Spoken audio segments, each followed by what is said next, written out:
Hey guys, welcome back to the Kilo 23 group. Today we have an awesome video for you guys. We're going to be doing an interview with an ex-CIA operative, Air Force combat veteran, and a Fortune 10 corporate advisor, Andrew Bustamante. He's also the host of the Everyday Espionage podcast and the Everyday Spy YouTube channel. You can check him out at his website, on his YouTube, and definitely check out his podcast. There's a lot of really great value in there. Anyway, let's go ahead and get into the interview. Today we're talking about disguise. So Seth, I really want to talk about disguise today because I find that one of the things that Hollywood gets wrong is disguise. Operational disguise is nothing like the Hollywood get-ups that you see out there that always look great and always fit right and stay on the covert officer regardless of what they're doing, whether they're swimming or whether they're sweating or whether they're, doing backflips. It's just not that simple. Right. So, in your words, what does disguise mean to you? That's an awesome question. So, disguise does not actually mean changing your persona. Cover means changing your persona. Okay. Disguise just means obfuscating the things about your physical appearance that are the most attention grabbing. So look at me, for example, right? Now, I live in an international world. We have a certain objective fact to the way that we look at the world. So here's what I know. I have a 5 head, right? This is not a 4 head. This is a gigantic forehead. This is not that big. And I have a big nose. Look, I have a very large. Oh, yeah. Yeah, I have a strong square jaw. Right. These are things I have. I have these deep grooves that come up where my head meets my skin. These are the things about my face that jump out to anybody who looks at me. And I have no problem with that, right? My wife finds them attractive. All the girls that I asked to high school prom did not. So it's one way or the other.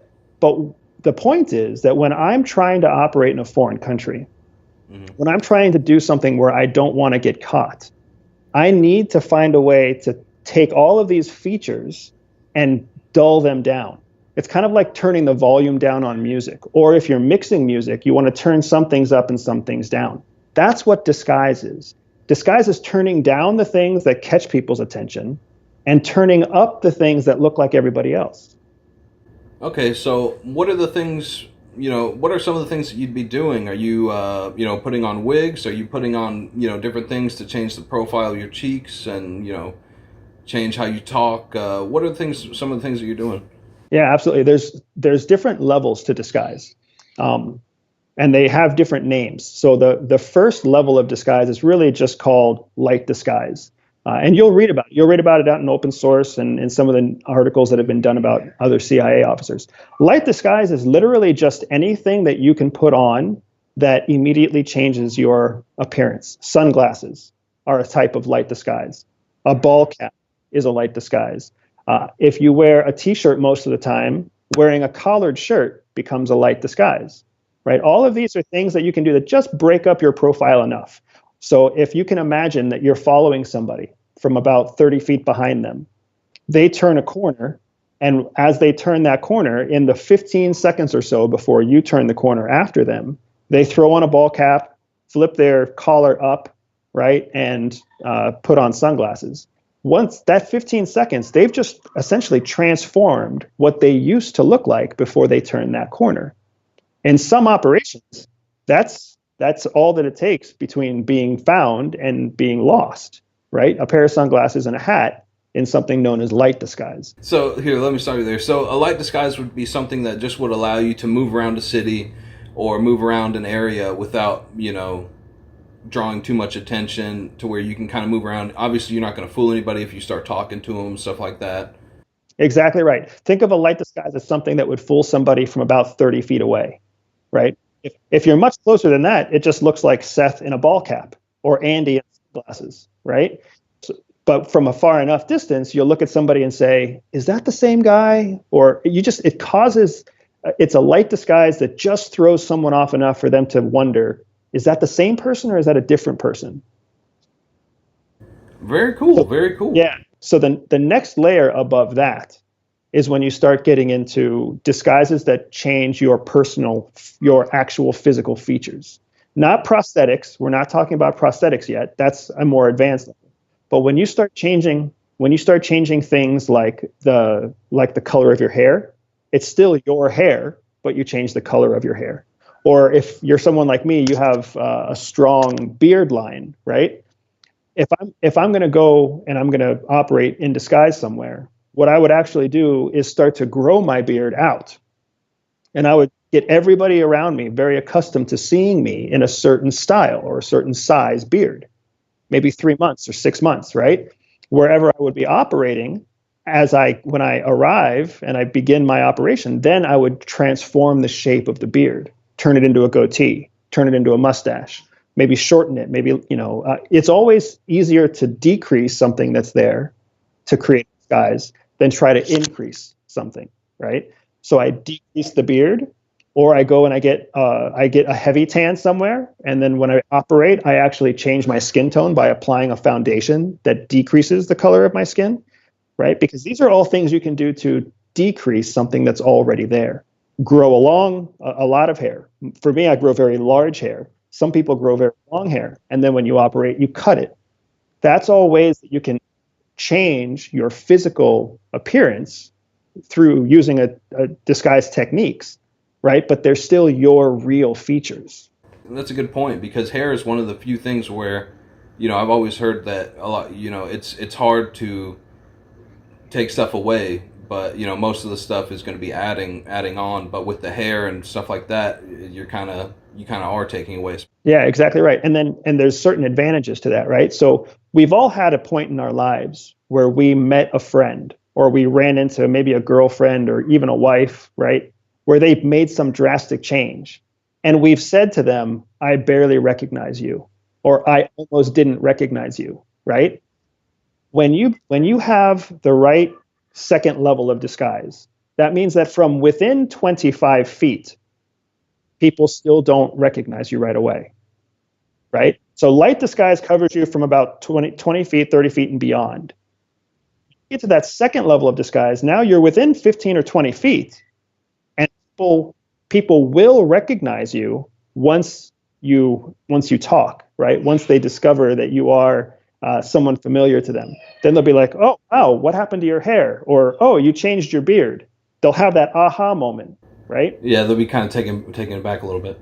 But that's only because they know you personally. If they don't know you personally, right? If they know you because you have a dossier, if they're a foreign intelligence service or a foreign police force, and they have a dossier on Seth or a dossier on Andrew Bustamante, but then I show up, I can be standing in front of them with a different cultivated beard, with some gray eyeliner in my eyebrows, and with a head full of or a mohawk, right?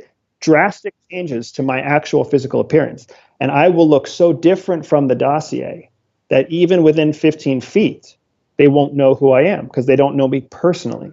Only people who know me personally are going to make the connection and say, "Oh, Andy, what did you do to your hair? Why are you wearing a mohawk?" Yeah, that's a very good point. Mohawk, exactly, right? And that's when you transform what you have, it gives you a lot of advantages, because not only does it change it protects you from the people who don't have a personal relationship with you, but it's also real. Everything about you is real. And here's why that's important.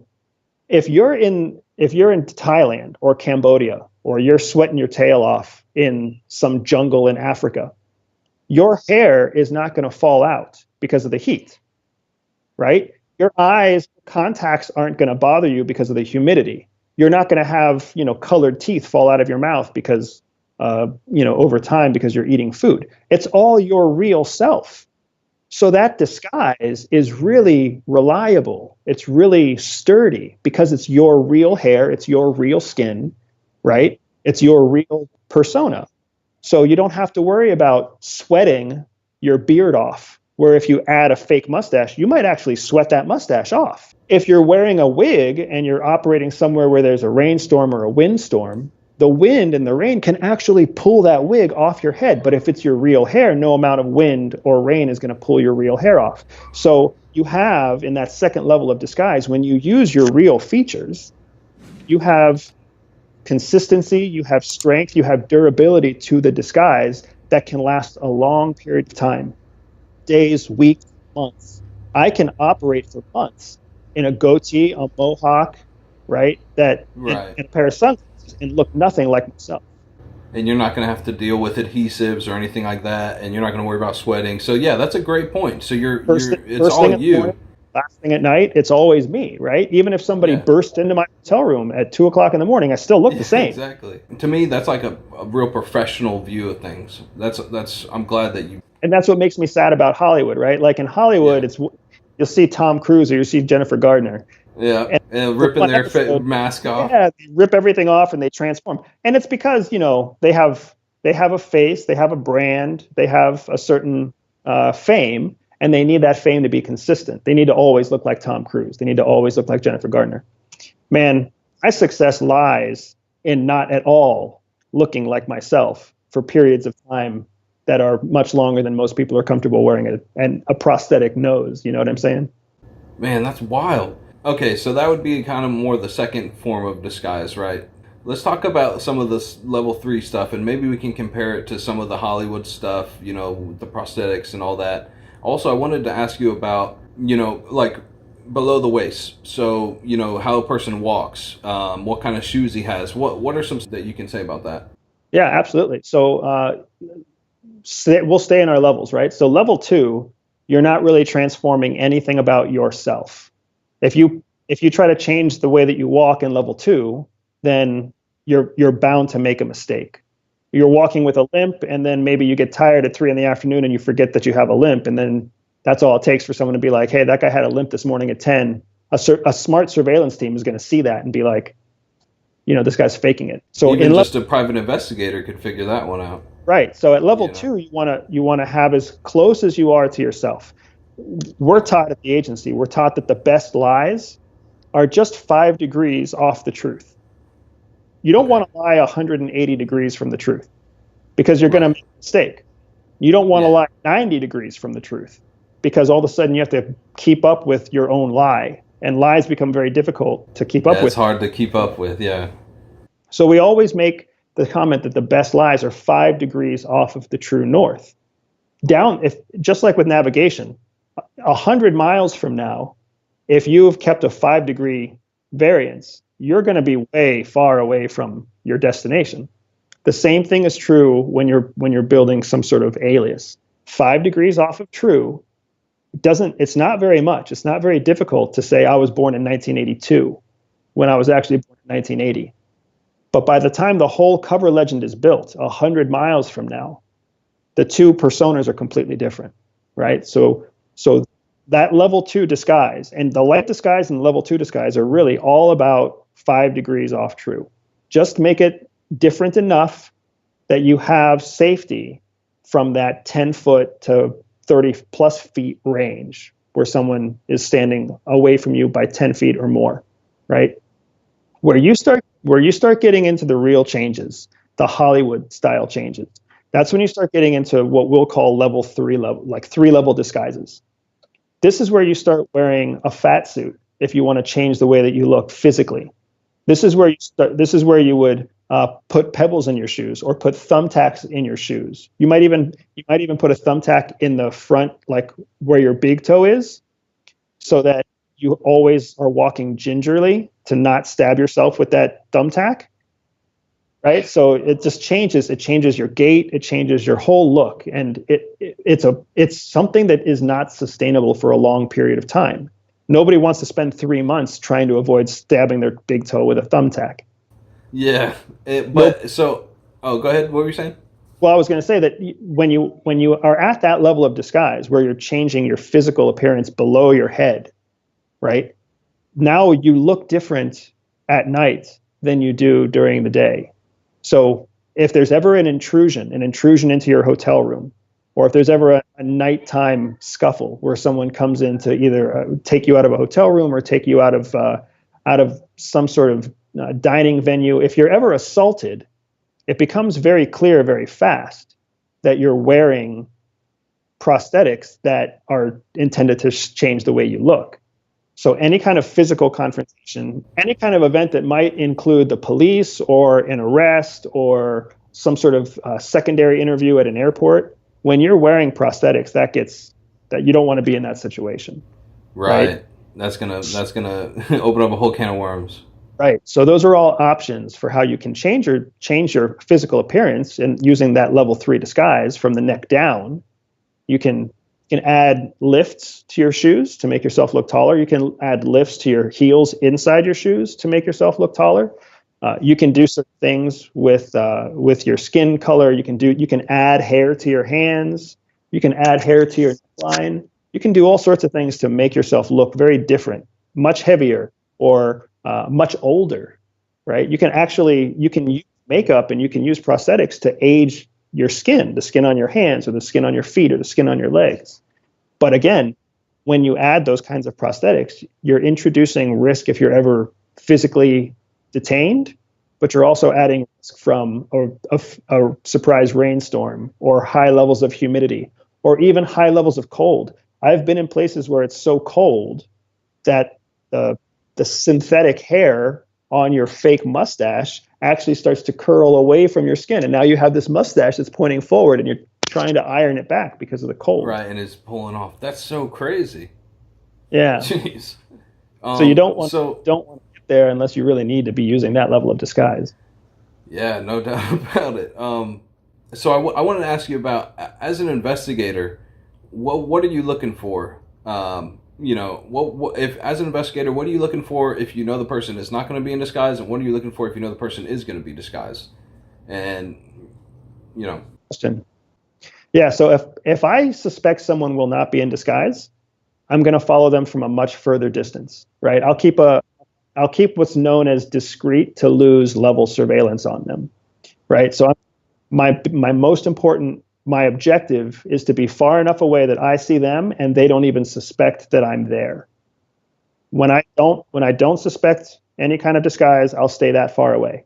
When I don't suspect any kind of disguise, then if I'm face to face with somebody, I don't feel the need to be very, very close to them, right? I won't try to create ways to bump into them in a shopping mall or stand next to them on a subway. I'll keep a distance away as I either observe them or as I surveil them or as I even if I look to meet them for the first time, because I have confidence that they are who they look like. Okay, yeah, because it's going to be easy to pick them up, whatever you're doing. Okay, I got you. So if somebody, if I suspect a disguise, then I have to change certain things, and there's two main techniques to basically unmasking somebody who's in a disguise, right? The first technique is to lean on time and consistency. You're counting on the fact that they're in disguise and they're going to make a mistake. Remember how we were talking about level 1 is a light disguise. Level 2 is that it's still all your real features, and it gives you the opportunity to stay very consistent. Level 3 is all prosthetics, and it's very difficult to make that sustainable. When you use time and consistency, you're trying to catch the people who are using a light disguise or the prosthetic. They're going to break down. Eventually the light disguise person is going to take off their hat, take off their sunglasses, change back into a t-shirt. It's going to happen eventually. Likewise, at some point, the dude in the fat suit is going to have to go home and take a shower, and he's going to take off his fat suit to do that, right? The lady who's wearing a red wig is going to have to take that wig off so that she can wash her brown hair. So you use time as a way to break through and find the moment where they're being inconsistent. Obviously, in that level 2 area, it's the ultimate spy game in that level 2, because the person looks so different, but they can hold that difference for weeks, right? A well-trained field officer is going to meticulously take care of that second level of disguise for as long as they're operational. And that surveillance team is going to keep waiting to confirm whether or not it's the same person. They just won't know. And if the operational person is clear and consistent with their disguise and savvy with their tradecraft, they're never going to make a mistake, and that surveillance team is never going to have the jurisdiction to act on it. So it's this really interesting game. So basically, if you have an operative who's working in this level 2 arena, he or she is basically becoming that person, and you're right. They're gonna have backstops. They're gonna have wallets with them that have random information that kind of corroborates what their quote unquote life is like. Exactly. And you'll have the same thing in level 3, right? Level 3 will Right. have backstop. Level 3 will have pocket litter. Level 3 will Okay. have everything to justify the persona, but it's going Hmm. to suffer because it won't have the continuity. It won't have the sustainability that they have in level 2. Right. And then the second technique to being able to unmask someone is proximity, getting close Okay. enough. When you're close enough that you can actually smell the plastic in the hair because it's Right. synthetic. When you're close Right. enough that you can see where the mask is starting to The peel seam because line or it's something. peeling, Okay. you know what I mean? When you're close Yeah. enough that you can see that the foundation is starting to run because of the sweat, then you know that you have somebody who's in a disguise. Then you reach out, you take them, and you take them, forcibly to the police station. You make them wash their face, and you're like, "Why are you wearing foundation that's covering up your skin?" Why you Right. rip off the mustache and you say, "Why are you wearing an adhesive mustache?" Right? Again, that's Yeah. another place you just don't want to be. Yeah. I can't imagine something like that. Yeah. So we try to everything we do in our training is to make sure that we don't get ourselves to that point. The most uncomfortable that a professional field agent ever is when they're forced to be someone other than themselves or someone more than 5 degrees off of their true self. And Okay. Hollywood has that all wrong. Hollywood Yeah. thinks that spies are going to, totally transform what they look like and then live like that for a year. It's Right. very difficult to pull that off and stay safe. Yeah, I would say almost is not only is it hard to do, but it could be dangerous. You know what I mean? If you're trying to live like some of these Hollywood spies. Yeah, absolutely. One of those things that nobody ever grows up thinking that they're going to be an expert in how to lie to people, but it does have its utility, right? So now to kind of being a spy is a whole lot of fun, man. I'm not going to lie. It is a ton of fun. And one of the things that makes it fun is that you get to dabble in that level 3 disguise area. And there's two types of disguises at level 3, and I want to make sure we touch on this so that we can bring the whole disguise conversation to a very fulsome close. You've got synthetics, you've got appendages that are just terrible things that are like what you would find off the shelf at a Halloween store. Big ugly wigs Right. and terrible mustaches.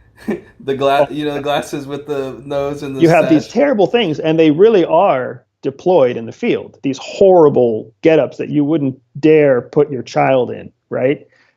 And they have a purpose, and their purpose is to look so gaudy and so large that they're distracting to somebody who's sitting across from you. It's the perfect tool to use if you're ever sitting across from a terrorist or if you're sitting across from somebody who's volunteering information to you.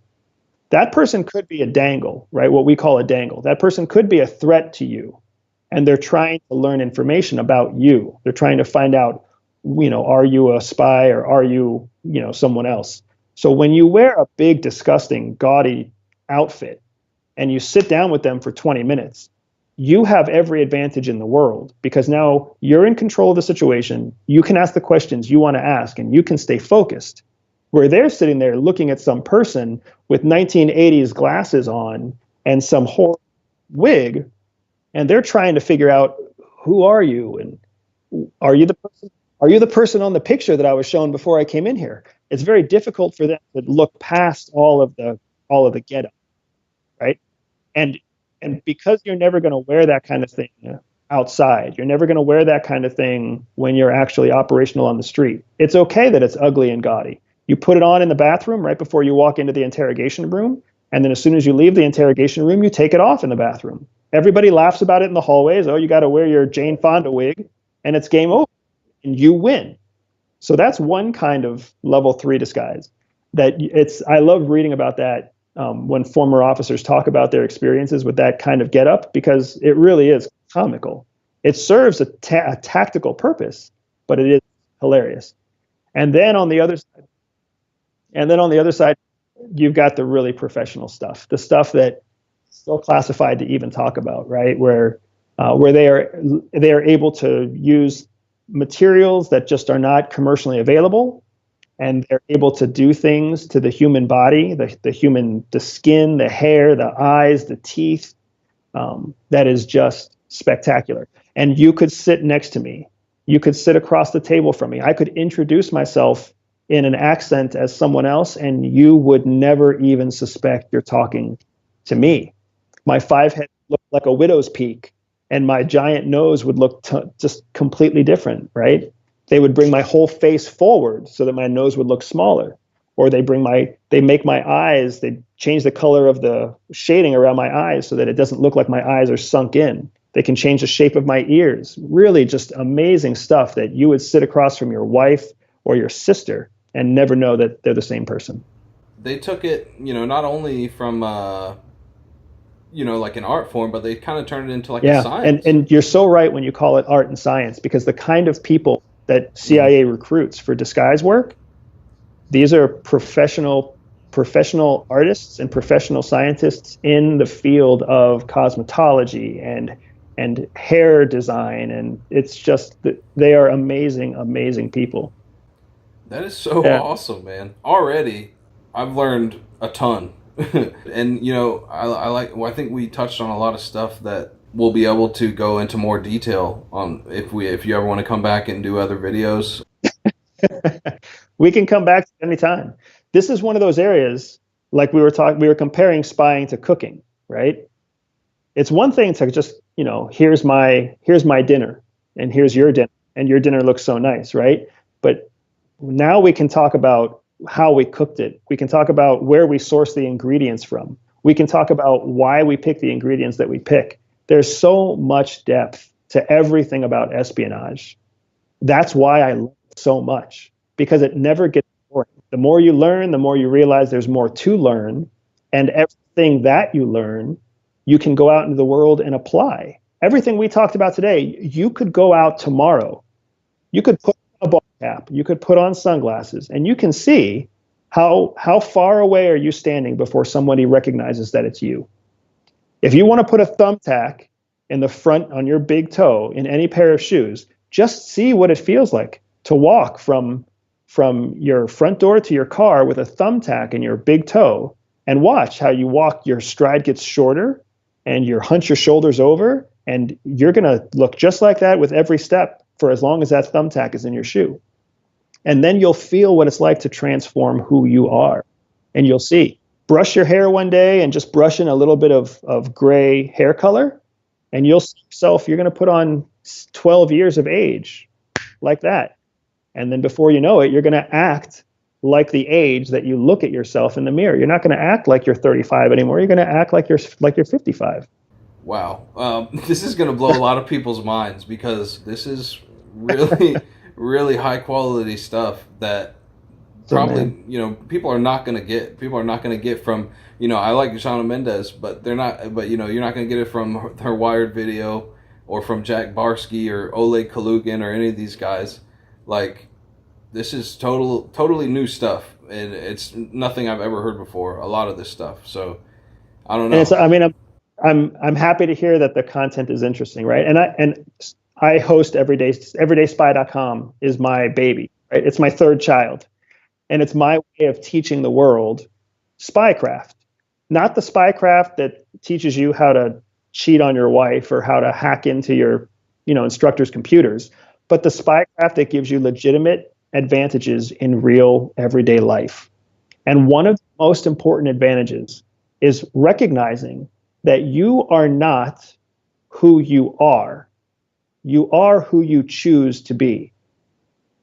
If I choose tomorrow that I want to be someone who's 20 years older than I actually am, and I want to be someone who walks with a limp, and I want to be someone who's quiet at parties and who's, passive aggressive whenever he gets frustrated, I can just adopt that role.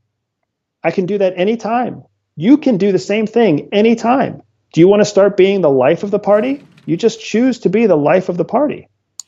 You're not trapped in who you are. You can actually don any persona, any disguise, anything you ever could possibly want to be. And and when you do that, what you'll see is that the world stays exactly the same as it was yesterday. They don't change because they haven't realized yet that they haven't realized yet that they have the control to change anytime they want. So you just gotta kind of flip that switch.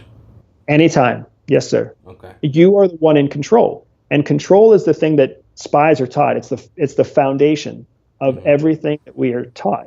We are taught how to think operationally, how to change the way that we think about the world to recognize that we are in control of ourselves and our environment. But we think we're all conditioned that we are not in control. We're conditioned to be reactive instead of proactive or active. Kind of like right? a learned helplessness kind of deal. Yes, that's exactly right. If you change the way you walk, no one's going to ask you why you're walking differently. But you will see all sorts of changes in your own life because you'll get from place to place at a different speed than you did before. And you'll recognize things. If you walk with tacks in your shoes, one of the things that's going to happen is you start looking down. You'll look down because subconsciously you think that you're stepping on something, right? But now you're changing your whole perspective on life when you look down. You'll start to see things on the ground that you didn't see before. You'll start to see tiles that weren't there before. You'll start to observe your environment from a different point of view. That's what espionage is all about. It's about observing your environment from a different point of view and then taking that knowledge and using it offensively to achieve whatever your operational goal is. Wow. I couldn't have said it better myself. That's amazing. Seriously. Thank you, sir. This is a kind of niche that a lot of that is being overlooked, and I think we have the potential to really put a lot of good information out there for people, to kind of help people, because not only is this going to help people with disguise, but like you're saying, it's going to help people realize that they can take control and be who they want to be. And that's another good. Yeah. That's another thing I like about you is a lot of your stuff. It has a lot of good, espionage tradecraft, but it also has a lot of like self-help type of stuff. Like I think on your website it says you're an improvement junkie. Yeah. You know what I mean? So stuff like that it's really awesome because it kind of covers every base of whoever's into that. They're gonna not only are they gonna learn what they're trying to learn, but also it's making them a better person. So I think it's awesome what you're doing. Definitely, I want everyone to check out his YouTube channel, subscribe over there, check out Everyday Espionage podcast. Where can we get that? iTunes? You'll find it on iTunes. You'll find it on Stitcher. You'll find it on Spotify. You'll find it on Google Podcasts. It's everywhere right now. Okay, cool. So basically anywhere you can get a podcast, you'll be able to find Everyday Espionage. Exactly right. Yeah. Awesome. So if you follow Everyday Spy on your favorite social media, subscribe to the everydayspy.com newsletter. I send out cutting edge topics on espionage, on applying tradecraft in everyday life, on current events. Everything goes to my newsletter.